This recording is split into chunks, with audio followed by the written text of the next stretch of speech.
Depreciation. Furniture है, furniture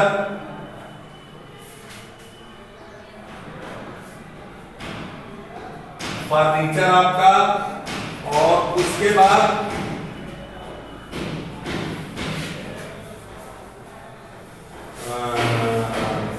motor car, दो पर आपको निकालना है। मोटर कार, फर्नीचर कितना दिया हुआ है आप देखेंगे, फर्नीचर है आपका 20,000, तो 20,000 का कितना परसेंट है फर्नीचर पर? 15%, 15/100, 00 इक्वल टू 3000।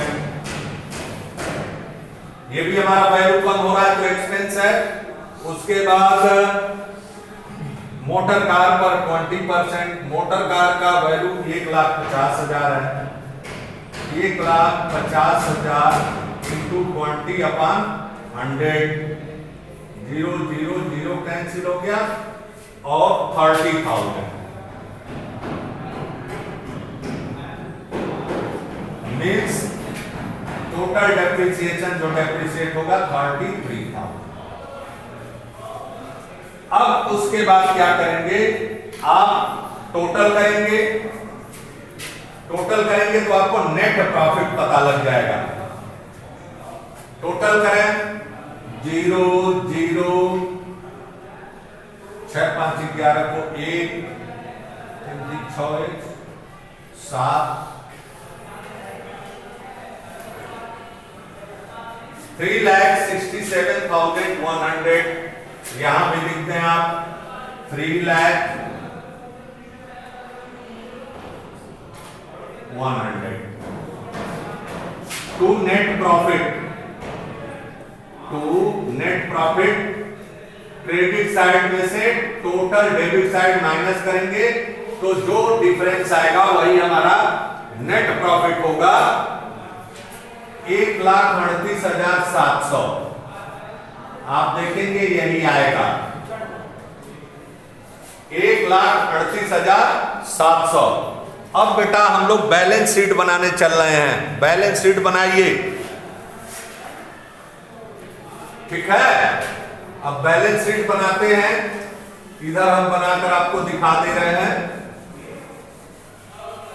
ट्रेडिंग अकाउंट को हम रिमूव कर रहे हैं, अब बैलेंस शीट बनाएंगे। सारे एडजस्टमेंट को बैलेंस शीट में भी लेंगे। जो एडजस्टमेंट एडिशनल इंफॉर्मेशन होती है वो trading profit and loss account में एडजस्ट होने के बाद बैलेंस शीट में भी एडजस्ट होती है।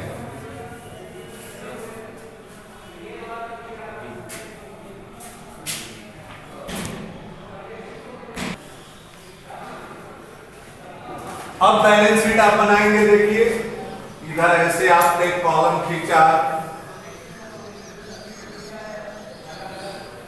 बैलेंस शीट, बीच में मिडिल में आपने कॉलम खींच दिया, ये लीजिए हो गया। देखें आप ये अमाउंट का कॉलम हो गया आपका, ये लायबिलिटीज वाले अमाउंट का कॉलम हो गया। यहां पर लिखेंगे बैलेंस शीट, बैलेंस शीट, ये हो गया लायबिलिटीज,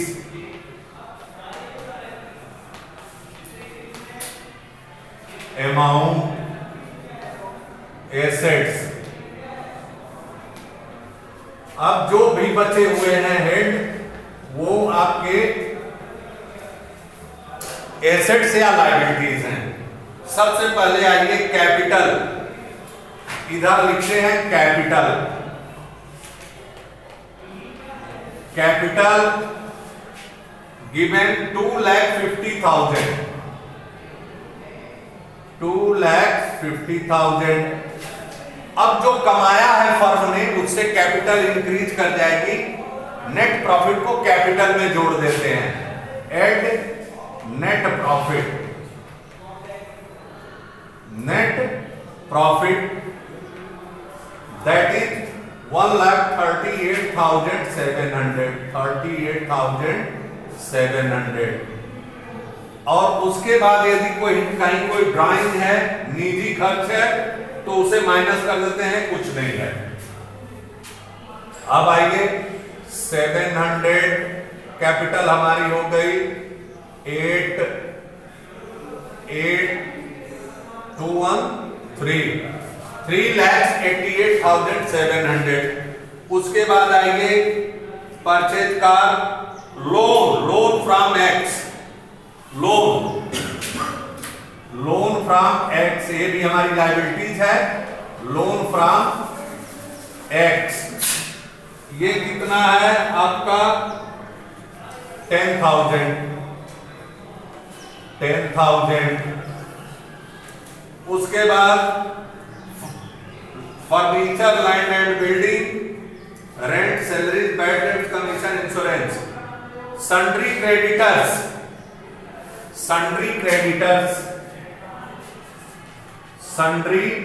क्रेडिटर्स, क्रेडिटर भी हमारी लायबिलिटी जी होगी, हमको ये कर्ज है हमारे ऊपर, तो देना है सन्ड्री क्रेडिटर्स 91,300।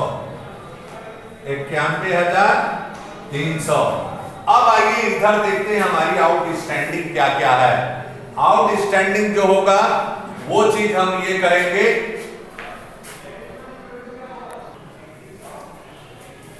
सन्ड्री क्रेडिटर्स के बाद आप देखेंगे इसमें आउटस्टैंडिंग कितना है हमारा और अनएक्रूड इनकम क्या है। आउटस्टैंडिंग आपका इंटरेस्ट ऑन लोन है, यहां पर लिख देंगे आउटस्टैंडिंग में हेडिंग हो गई interest on loan. Interest on loan, x loan पर इंटरेस्ट ऑन लोन 300।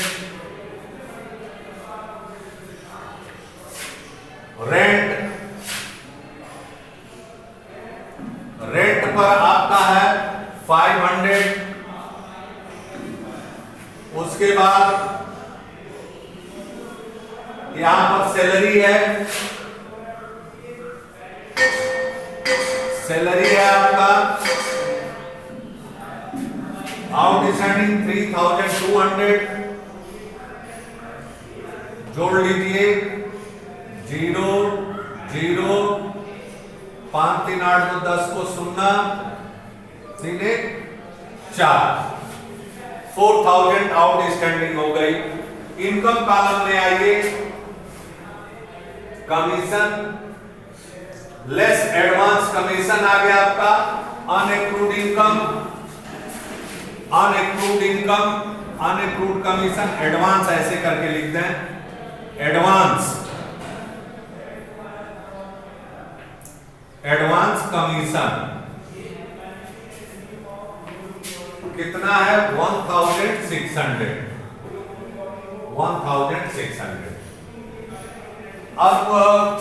अब जो भी है आपका वो एसेट्स में एडजस्टमेंट है।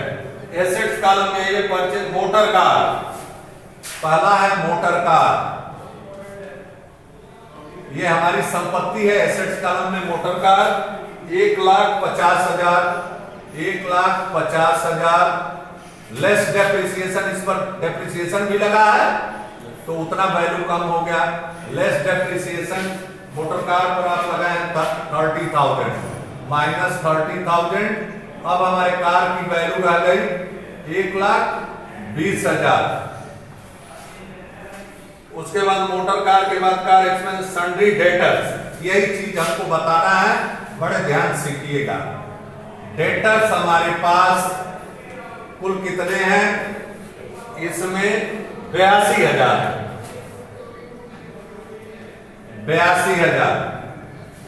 अब इसमें से हमारे 2,000 डूब गए। इंफॉर्मेशन में एडजस्टमेंट में देखेंगे कि write off 2,000 as further bad debts, 2,000 और डूब गए तो लेस बैड डेट्स माइनस 2,000। अब हुए कितने 80,000।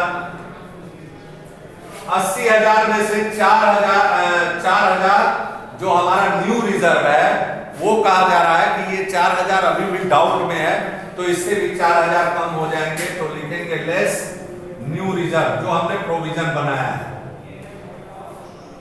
Less new reserve minus 4,000 equal to 76,000। ये हमारे डेटर्स का वैल्यू होगा, ठीक है ना। 2,000 डूब गए हैं जो एडिशनल इंफॉर्मेशन में दिया गया है। उसके बाद आइए डेटर के बाद आपका फर्नीचर है एसेट्स हमारा। फर्नीचर पर भी हमारा डेप्रिसिएशन है, फर्नीचर है 20,000 का, तो इसमें से भी 3,000 वैल्यू इसका भी कम हो चुका है, लेस डेप्रिसिएशन माइनस 3,000 आपका आ गया 17,000। Now you can see next land and building. Land and building, land and building हमारा है 2 लाख, यहां पर लिख देंगे 2 लाख। उसके बाद rent, salaries, bad debts, provision for bad debts, commission, wages, insurance, capital, sundry creditors, return inward, return outward, cash in hand. Cash हमारे पास है 16,400। उसके बाद बेटा देखेंगे क्लोजिंग स्टॉक। क्लोजिंग स्टॉक हमारा, ये भी हमारी एसेट्स है, 60,000 है। अब उसके बाद इसमें आइए देखिए कि क्या हमारा एक्सपेंसेस में एडवांस है, इंश्योरेंस है। एडवांस में एक्सपेंस में जो एडवांस होता है वो इंश्योरेंस है, और कहीं इधर भी है वेजेस, मजदूरी भी है। ऊपर लिखा है देखें expenses paid in advance are wages and insurance. तो इंश्योरेंस का वो ट्रेडिंग अकाउंट में था, हम उसे मिटा चुके हैं, तो 1,200